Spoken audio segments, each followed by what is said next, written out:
નમસ્કાર દર્શક મિત્રો, વેલકમ ગુજરાત ન્યૂઝમાં આપનું હાર્દિક સ્વાગત છે। પ્રાપ્ત માહિતી અનુસાર વડોદરા મહાનગરપાલિકા ખાતે પીએમ રૂટ મીડિયા મેનેજમેન્ટમાં 1.76 કરોડ રૂપિયાના બિલનો વિવાદ, ચૂકવણીઓની પારદર્શિતાને લઈ સવાલો ઉઠ્યા।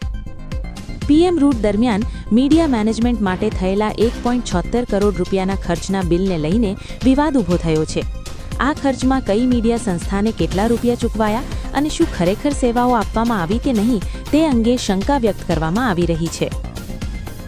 સૂત્રોના જણાવ્યા મુજબ મીડિયા કવરેજ, પબ્લિસિટી અને સંકલન માટે અલગ અલગ એજન્સીઓ અને મીડિયા હાઉસને ચૂકવણીઓ કરવામાં આવી હોવાનું દર્શાવવામાં આવ્યું છે।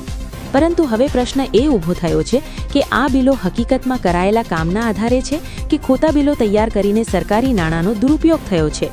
સ્થાનિક સ્તરે કેટલાક સામાજિક કાર્યકરો અને રાજકીય આગેવાનો દ્વારા માંગ કરવામાં આવી છે કે સમગ્ર ખર્ચની વિગત જાહેર કરવામાં આવે, જેમાં નીચેના મુદ્દાઓની તપાસ જરૂરી ગણાઈ રહી છે। કઈ મીડિયા એજન્સીને કેટલો કોન્ટ્રાક્ટ આપવામાં આવ્યો? કઈ સેવાઓ માટે ચૂકવણી દર્શાવવામાં આવી? વાસ્તવમાં તે સેવાઓ આપવામાં આવી હતી કે નહીં? બિલો અને વાસ્તવિક ખર્ચ વચ્ચે તફાવત છે કે નહીં? જો નિષ્પક્ષ તપાસ હાથ ધરવામાં આવે તો સાચી હકીકત બહાર આવી શકે છે અને કોઈ અનિયમિતતા થઈ હોય તો જવાબદારો સામે કાર્યવાહી થવાની શક્યતા છે। હાલમાં આ મુદ્દો જાહેર ચર્ચાનો વિષય બન્યો છે અને પારદર્શિતા અંગે સરકાર પર દબાણ વધી રહ્યું છે। સહતંદી સુનીતાબેન ખેરનાર, વેલકમ ગુજરાત ન્યૂઝ। આજ રોજ મેં જ્યારે મુલાકાત માટે વડોદરા મહાનગરપાલિકાની કચેરીમાં આવી હતી ને ત્યારે બંને ગેટ પર તાળા લગાવવામાં આવ્યા છે। બીજી વસ્તુ, જે આ તાળા લગાવવાનું કારણ એ છે કે 2 દિવસ પહેલા જે મહાનગરપાલિકાનું બજેટની જે સભા હતી એ સભામાં જે બજેટ બતાવવામાં આવ્યું છે એ અલગ વિષય છે, પરંતુ અમારું મીડિયાનું જે વિષય છે, આ મીડિયા માટે જો બજેટ ફાળવામાં આવ્યું છે ને 1 કરોડ અને 76 લાખનું બજેટ મીડિયા માટે ફાળવામાં આવ્યું છે।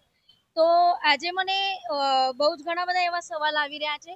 જ્યારે અમને દિવાળી શુભેચ્છાની જે જાહેરાત આપવામાં આવે છે, ઓનલી જે પ્રિન્ટ મીડિયા માટે 2500ની જાહેરાત આપવામાં આવે છે અને જે ચેનલ છે એમની માટે 5000ની જાહેરાત આપવામાં આવે છે, એવું એમના મહાનગરપાલિકાના લેટર પર લખેલ લેટર આપે છે એ રીતે। તો આ જે પત્રકારોની 2500નું બિલ પાસ કરવામાં આવે છે એની માટે જે પ્રોસેસ હોય છે ને, એ પ્રોસેસ જે તે તંત્રી હોય છે ચેનલના કે પ્રિન્ટ મીડિયાના, એ તંત્રીઓના IT return, personal IT return માંગવામાં આવે છે અને 2 વર્ષના આઈટી રિટર્ન માંગવામાં આવે છે। બીજી વસ્તુ, ઘણા બધા એવા ડોક્યુમેન્ટ્સ માંગવામાં આવે છે।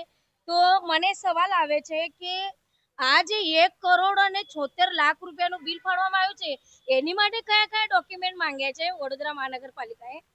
જે આ પીઆરઓના જે અભિષેક પંચાલ જ્યારથી અહીંયા આવ્યા છે ને ત્યારથી પત્રકારોની અને અધિકારીની જોડે મળીને આ જે પત્રકારો માટે જે અલગ અલગ સિસ્ટમ ઊભી કરવામાં આવી રહી છે ને, એ અભિષેક પંચાલ આવ્યા પછી જ આ ચાલુ થઈ રહ્યું છે।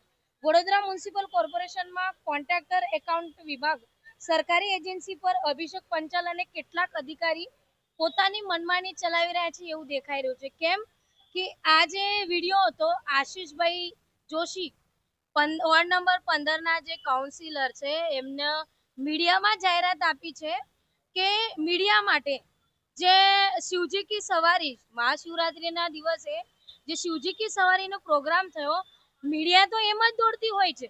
દરેક જગ્યાએ ધાર્મિક પ્રોગ્રામ હોય કે ગમે તે પ્રોગ્રામ હોય કે કોઈ પણ ઘટના બની હોય, મીડિયા પોતાનું પેટ્રોલ બાળીને ન્યૂઝ બનાવવા માટે પોતે સક્ષમ હોય છે, સતર્ક હોય છે।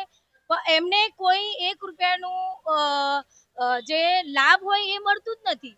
અને અમને તો મેં શિવજી કી સવારીના સ્ટેજ પર હતી, મીડિયાના સ્ટેજ પર હું જાતે કવરેજ કર્યું છે।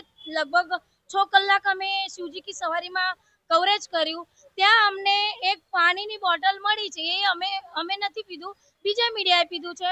પણ આ જે 1 કરોડ અને 76 લાખનું જે બજેટ મીડિયા માટે ફાળવામાં આવ્યું છે, આ તો નવાઈની વાત છે। આજે 7 કાઉન્સિલરોને સસ્પેન્ડ કર્યા છે અને આવી રીતે ખર્ચો બતાવીને સમાજમાં શું સુરક્ષા છે?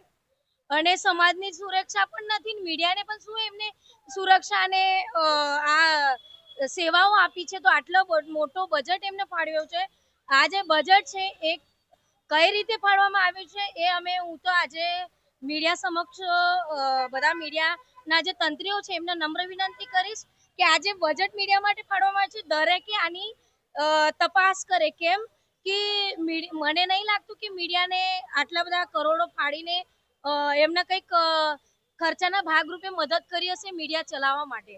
તો આની તપાસ દરેક તંત્રીઓએ કરવી જોઈએ. જય હિન્દ, જય ગરવી ગુજરાત, ભારત માતા કી જય.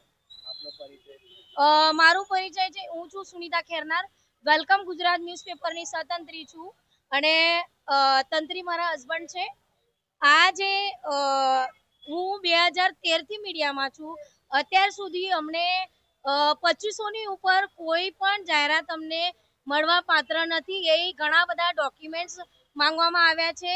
તો હું દરેક તંત્રીઓને, વડોદરા શહેરના જેટલા પણ પત્રકાર તંત્રીઓ શ્રી છે એમને બધાને રિક્વેસ્ટ કરું છું કે આની તપાસ કરે ને આપણા મીડિયા માટે કઈ રીતની સુવિધાઓ કરે છે. દરેક અમુક જિલ્લાઓમાં, અમુક રાજ્યોમાં પત્રકારોને તે સેલેરી મળે છે, આપણા અહીંના પત્રકારોને કોઈ સેવા મળતી નથી. એની માટે દરેક ફરીથી તંત્રીઓને હું રિક્વેસ્ટ કરું છું કે આપ બધા જ તંત્રી સાહેબો અહીં મહાનગરપાલિકામાં આવીને આપણી માટે શું સુવિધાઓ છે અને કેટલો ખર્ચો ફાળવવામાં આવે છે દરેક પ્રોગ્રામોમાં એ આપણે જાણવું આપણું એક નાગરિક તરીકે અને પત્રકાર તરીકે એક ભાગરૂપ છે.